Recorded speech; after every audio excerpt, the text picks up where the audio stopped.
សួស្តីបងប្អូនទាំងអស់គ្នាថ្ងៃនេះយើងនឹងមកមើលទស្សនវិជ្ជាដ៏រន្ធត់មួយនឹងគួរឲ្យខ្លាចបំផុតនៅក្នុងពិភពធម្មជាតិនៅក្នុងវីដេអូនេះបងប្អូនប្រកាសជាកំពុងនឹងឃើញសត្វពស់ដុតធំមួយក្បាលកំពុងតែបើកមាត់លេបពស់គ្នាវាយ៉ាងព្រឺសម្បុរបំផុតតើបងប្អូនស្គាល់ថាវាជាពស់អ្វីទេមែនហើយវាគឺជាពស់រីកឬក៏យើងហៅថា King Cobra ស្ដេចពស់នៅលើដីដ៏មានឥទ្ធិពលបំផុតប៉ុន្តែសំណួរមួយបានកើតឡើងភ្លាមថាហេតុអ្វីបានជាវាសុខចិត្តដាច់ចិត្តលេបគ្នាវាឬក៏មានន័យថាមិនខ្លាចឆ្លងពឹសឬក៏អត់មានអេស៊ីឬក៏យ៉ាងម៉េចអញ្ចឹងយើងមកជជែកគ្នាលម្អិតអំពីអាចកម្បាំងមួយនេះដើម្បីយល់ពីមូលហេតុនេះយើងត្រូវដឹងពីឈ្មោះវិទ្យាសាស្ត្ររបស់ពស់វែករាជសិននៅក្នុងវិទ្យាសាស្ត្រវាមានឈ្មោះថា Ophiophagus hana ដឹងទេថាវាជាឈ្មោះអ្វីវាគឺជាភាសាក្រិកភាសាបុរាណដែលប្រែមកន័យចំតែម្ដងថាអ្នកស៊ីពស់ឬក៏យើងហៅថា snake eater ហ្នឹង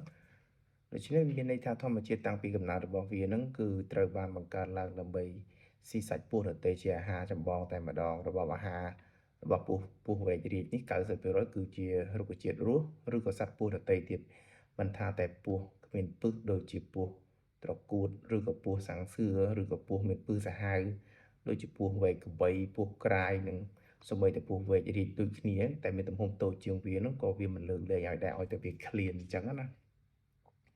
ចំណុចដ៏អស្ចារ្យមួយទៀតគឺបងប្អូនប្រហែលជាឆ្ងល់ថាចុះបើវាទៅខាំពស់មានពឹសសាហាវផ្សេងទៀតតើមិនត្រូវពស់ទាំងនោះខាំតបតរួចត្រូវស្លាប់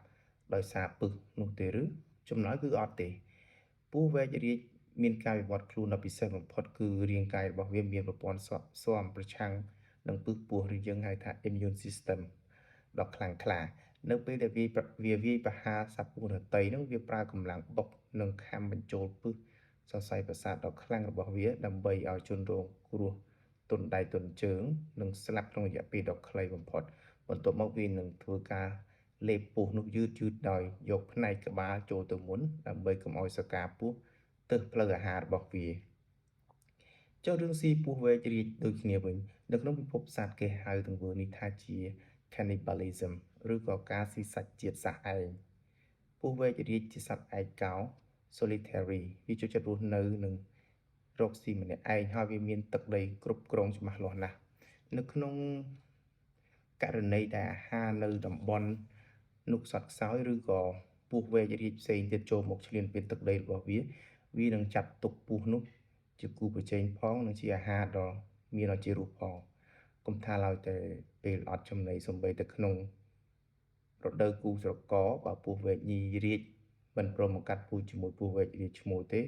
ពេលស្ដេចពស់ឈ្មោលដែលមានធំជាងនឹងខំសម្លាប់រួចលេបស្ដេចពស់ញីនោះចូលពស់ធ្វើជាអាហារថែមទៀតផងសរុបមកវិញការដែលពស់វែករាជលេបពស់គ្នាវាបែបនេះមិនមែនជារឿងចម្លែកទេប៉ុន្តែវាគឺជាច្បាប់ធម្មជាតិដ៏តឹងរ៉ឹងអ្នកខ្លាំងជាអ្នករស់នៅក្នុងព្រៃរាងកាយចង្កូមនិងពឹសរបស់វាគឺសមស្របបំផុតទៅនឹងងារវាជាស្ដេចអ្នកស៊ីពស់តើបងប្អូនទាំងអស់គ្នាធ្លាប់បានឃើញទស្សនវិជ្ជាពស់ស៊ីពស់ផ្ទាល់ភ្នែកបែបនេះពីមុនមកទេហើយអារម្មណ៍បងប្អូនយល់យ៉ាងណាដែរនៅពេលដែលឃើញវីដេអូនេះជួយ comment ខាងក្រោមដើម្បីចែកគ្នាបន្ថែមទៀតបើចូលចិត្តសូមជួយចែករំលែកនិងចុច like follow អ្នកមួយផងបាទអរគុណជួបគ្នានៅវីដេអូក្រោយទៀតបាទ